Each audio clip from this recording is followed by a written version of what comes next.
Welcome to Shriji food. હું છું મનીષા ઠક્કર. આજે આપણે રેસ્ટોરન્ટ જેવી વેજ લાહોરી સબ્જી ઘરે કેવી રીતે બનાવવી એ જોઈશું. આ ટેસ્ટમાં ખૂબ જ સરસ લાગે છે, તો ઘરમાં દરેકને ખૂબ જ પસંદ આવશે. તો ચાલો આને બનાવવાનું શરૂ કરીએ.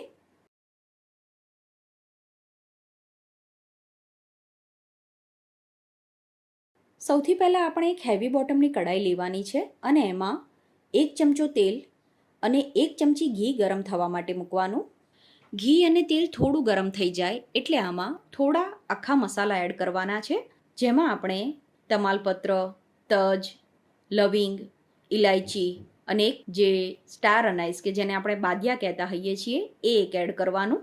હવે આ થોડું સંતળાઈ જાય એટલે આમાં 750 ગ્રામ ધોઈને સમારેલા ટામેટાં એડ કરવાના અને ટામેટાની સાથે જ મેં 4 મીડિયમ તીખા મરચાં પણ એડ કર્યા છે. પછી આમાં 50 ગ્રામ જેટલા કાજુને ધોઈને એડ કરવાના છે. આની સાથે જ આપણે મીઠું, હળદર અને લાલ મરચું એડ કરી દેવાનું છે. ઇન્ગ્રીડિયન્ટ્સની બધી ડિટેલ મેં વિડીયોની સ્ક્રીન ઉપર અને ડિસ્ક્રિપ્શન બોક્સમાં પણ આપેલી છે, તો ત્યાંથી તમને આનું માપ જોવા મળી જશે. હવે આ બધી વસ્તુને સરસ રીતે મિક્સ કરી દેવાની. અહીંયા મેં કાજુનો ઉપયોગ કર્યો છે. કાજુના બદલે તમારે મગજતરીનો ઉપયોગ કરવો હોય તો પણ કરી શકાય. બધી વસ્તુને સરસ રીતે મિક્સ કરીને ટામેટાને આપણે થોડા સાંતળી લેવાના અને પછી આમાં અડધો કપ પાણી એડ કરવાનું છે. હવે આને ઢાંકીને આપણે મીડિયમ ફ્લેમ ઉપર ટામેટાં પોચા પડે ત્યાં સુધી કૂક કરવાનું. તમારે જો કાજુ કે મગજતરીનો ઉપયોગ ના કરવો હોય કે પછી ઓછા ખર્ચમાં આ ગ્રેવી બનાવવી હોય તો તમે સિંગદાણાનો ઉપયોગ પણ કરી શકો છો, પણ કાજુ કે મગજતરીનો ઉપયોગ કરીને બનાવેલી ગ્રેવીનો ટેસ્ટ વધારે રીચ લાગતો હોય છે. તો વચ્ચે 1-2 મિનિટ પછી એને હલાવી લેવાનું. તો ટોટલ 5 થી 6 મિનિટ પછી હવે આને ચેક કરી લઈશું. તો આ ટામેટાં સરસ રીતે પોચા પડી ગયા છે અને જ્યારે ટામેટાં કૂક થઈ જશે ત્યારે તમને કડાઈની કિનારી ઉપર આ રીતે તેલ પણ અલગ થયેલું દેખાશે. તો ટામેટાને આપણે ચમચા કે સ્પેચ્યુલાની મદદથી આ રીતે થોડા મેશ કરી દેવાના છે અને હવે ગેસ બંધ કરી દેવાનો અને જે આખા મસાલાનો આપણે ઉપયોગ કર્યો છે એને આપણે હવે કાઢીને એક થાળીમાં લઈ લઈશું. તમારે આખા મસાલા રહેવા દેવા હોય તો રહેવા પણ દઈ શકો છો, પણ આપણે આને વઘારમાં જ એડ કર્યા છે એટલે આની એકદમ સરસ ફ્લેવર ગ્રેવીમાં આવી જ ગઈ હોય છે. તો અત્યારે હું આ ખડા મસાલાને ચીપિયાથી કાઢી લઈને એક ડીશમાં લઈ લઉં છું. હવે આ જે ગ્રેવીનો બેઝ છે એને પૂરેપૂરો ઠંડો થવા દેવાનો અને પછી આ મિશ્રણ ઠંડુ થઈ જાય એટલે આમાં 2 રેશમ પટ્ટો મરચાં ધોઈને એડ કરવાના છે. તમારી પાસે જો આખા રેશમ પટ્ટો મરચાં ના હોય તો આના બદલે કાશ્મીરી મરચાં પણ લઈ શકાય અને આખા મરચાં ના હોય તો તમે દળેલો મરચાંનો પાવડર પણ એડ કરી શકો છો. હવે આપણે આને મિક્સરમાં લઈને પાણી વગર એકદમ સરસ ઝીણું વાટી લેવાનું છે. પછી શાકની આગળની પ્રોસેસ માટે આપણે વટાણા લેવાના. તો અહીંયા મેં ફ્રોઝન વટાણા લીધા છે. તમે શિયાળા દરમિયાન આ શાક બનાવતા હોય તો તાજા વટાણા પણ લઈ શકો છો. આની સાથે જ આપણે કેપ્સિકમ લેવાનું છે અને થોડી ફણસી લેવાની છે અને બધું શાકભાજી કાચું જ લેવાનું છે. તો આ જે શાકભાજી સમારીને તૈયાર કર્યું છે એને વેજી ચોપરમાં કે પછી ચીલી કટરમાં અધકચરું વાટી લેવાનું. આની એકદમ ઝીણી પેસ્ટ નથી બનાવી દેવાની. હેવી બોટમની કઢાઈ લેવાની છે અને એમાં 1 ચમચો તેલ અને 1 ચમચી ઘી ગરમ થવા માટે મૂકવાનું. ઘી અને તેલ થોડું ગરમ થઈ જાય એટલે આમાં જીરું એડ કરવાનું છે.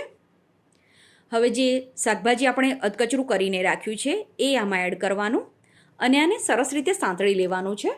શાકભાજી આમાં એડ કરી દઈએ પછી આમાં થોડું મીઠું એડ કરવાનું છે.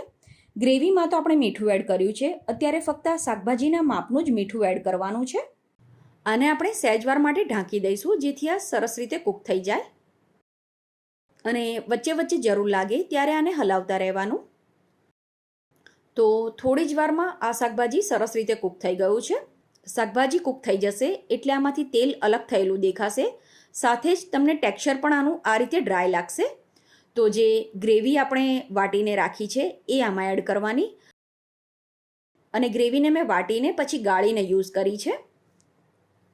તો સૌથી પહેલાં તો ગ્રેવીને શાકની સાથે સરસ રીતે મિક્સ કરી દેવાની છે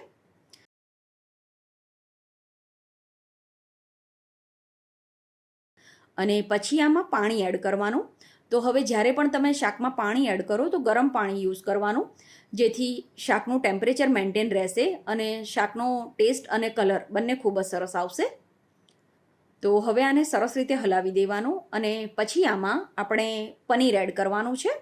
તો પનીરને છીણીને એડ કરવાનું છે. તો છીણેલા પનીરને પણ આમાં સરસ રીતે મિક્સ કરી દેવાનું. અત્યારે જે માપ લીધું છે એનાથી તમે 5થી 6 વ્યક્તિને સર્વ કરી શકો એટલું શાક બનીને તૈયાર થાય છે. અને અત્યારે આપણે ગ્રેવી બનાવીને પછી આ શાક બનાવ્યું છે. આની પહેલાં મેં તમારી સાથે ગ્રેવીને બનાવીને સ્ટોર કેવી રીતે કરીને રાખવી એનો પણ વિડીયો શેર કરેલો છે. તો તમારા ઘરમાં જો નાનું બાળક છે કે તમે જો નોકરિયાત પર્સન છો અને તમને સમય ઓછો મળે છે તો તમે ગ્રેવી પહેલાંથી બનાવીને પણ સ્ટોર કરીને રાખી હોય તો આ સબ્જી તમે ફક્ત 5થી 10 જ મિનિટમાં બનાવી શકો છો. હવે આ રીતે બધું મિક્સ થઈ જાય પછી ઢાંકણ ઢાંકી દેવાનું અને શાકને આપણે સ્લો ટુ મીડિયમ ફ્લેમ ઉપર કૂક કરવાનું છે. અને જરૂર લાગે ત્યારે વચ્ચે વચ્ચે એને હલાવતા રહેવાનું.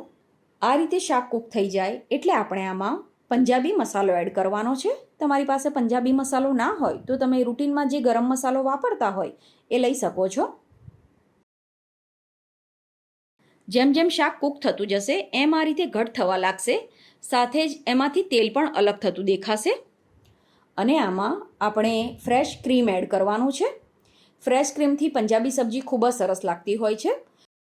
હવે તમે જ્યાં રહેતા હોય ત્યાં ફ્રેશ ક્રીમ ના મળતું હોય કે ઘરમાં ફ્રેશ ક્રીમ અવેલેબલ ના હોય તો એના બદલે જે ઘરમાં આપણે મલાઈ હોય છે એને પણ યુઝ કરી શકાય. પણ જ્યારે પણ તમે મલાઈ યુઝ કરો ત્યારે ફ્રેશ લેવાની, એટલે કે જે દૂધ તમે સવારે ગરમ કર્યું હોય એની જ મલાઈ યુઝ કરવાની, જેથી એ સોફ્ટ હશે તો એ શાકમાં સરસ રીતે મિક્સ થઈ જશે અને એનો ટેસ્ટ પણ સારો હોય. અને મલાઈને ડાયરેક્ટ એડ કરવાના બદલે તમે જો એને ચમચીથી કે વિસ્કથી ફેટીને એડ કરશો તો એનું ટેક્સચર ખૂબ જ સરસ આવતું હોય છે. તો ક્રીમને સૌથી છેલ્લે એડ કરવાનું છે અને એને સરસ રીતે મિક્સ કરી દેવાનું. હવે આને ઢાંકીને કે પછી ખુલ્લું જ લગભગ આપણે 1થી 2 મિનિટ માટે કૂક કરવાનું. છેલ્લે આમાં સમારેલી કોથમીર એડ કરવાની છે.